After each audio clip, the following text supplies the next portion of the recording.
Todo iwas ang mga kaalyado ni House Speaker Martin Romualdez sa isyu ng umano'y posibleng pagpapalit ng liderato sa Kamara.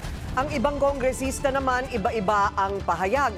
Yan ang agenda report ni Mavic Trinidad ng Abante live mula sa Batasang Pambansa. Hi Mavic, may posibilidad nga ba talaga na mapalitan si Speaker Romualdez? Corina, tila ayaw pahuli ng Kamara sa Senado matapos na umugong dito sa Kongreso ang umano'y pagpapalit din ng liderato ni House Speaker Martin Romualdez. Please raise your right hand and repeat. Matapos ang fourth wave na kudeta sa Senado na muling nagbalik kay Senador Tito Soto bilang Senate President at sa gitna ng pagkakadawit sa ilang mambabatas sa flood control scandal, tila namimiligro na rin daw ang palitan sa liderato ng Kamara. Umuugong na posibleng sumunod na palitan si House Speaker Martin Romualdez matapos kaladkarin ng isa sa mga kontraktor sa issue. Binanggit kasi siya ni Curly Discaya sa Senado na umano'y kasama sa nakikinabang sa kitaan sa mga proyekto sa DPWH. Pero sa pagdinig ng Kamara, binawi ni Curly ang pahayag niya sa Senado. Gusto ko iparting din kay Speaker po at saka kay Saldi ko na baka po nagagamit lang po ng mga politikong ito ang inyo pong pangalan.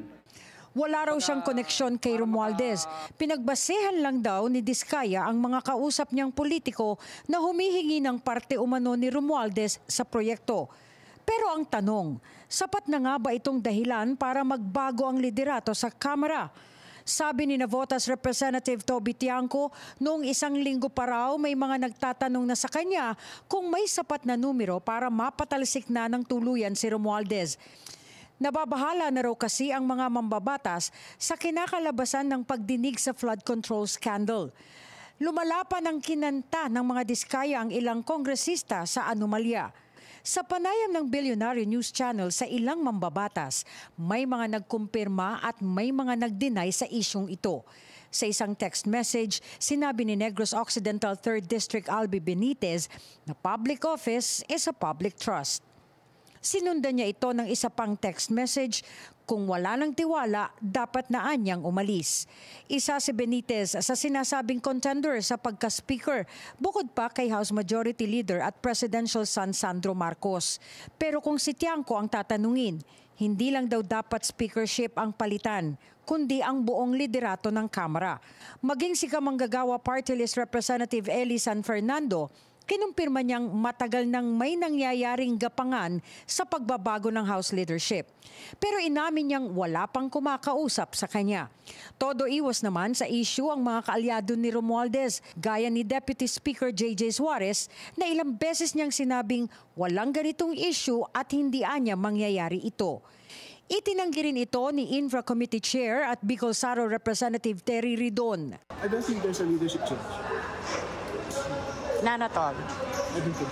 Totoo man o hindi ang umano'y planong kudeta sa Kamara, ang tanong, napapanahon na nga ba ito at sino ang tunay na makikinabang dito? Sa isang panayam kanina, Corina, ay inamin nitong si House Deputy Speaker Paulo Ortega na may mga kongresistang nakakatanggap ng tawag mula sa di kilalang tao at nangangalap ito ng suporta para sa House Speakership ni na Congressman Toby Tiangco at Congressman Albi Benitez.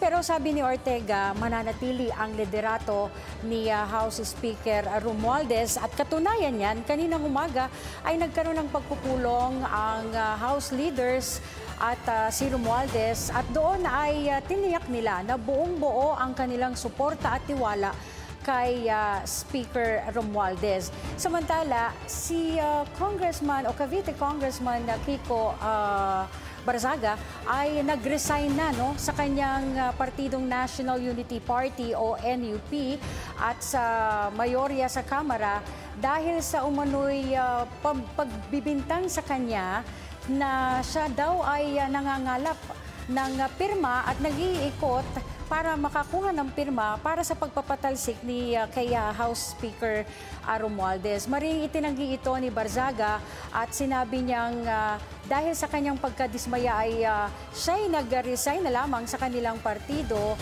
at mananatili siya sa minorya. Pero ang gusto niya ay manatiling paimbestigahan si House Speaker Romualdez dahil naniniwala siyang may alam si Romualdez sa maanumalyang flood control projects ng DPWH. Corina?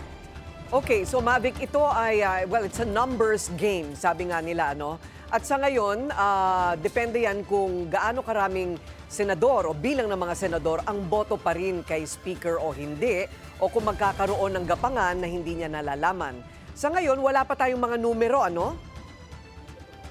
Wala pa, sa ngayon, Corina, nananatili pa rin daw yung numero na 255, if I'm not mistaken. Ito yung boto na bago magbukas ang, ang 20th Congress out of 315 na congressmen, Corina.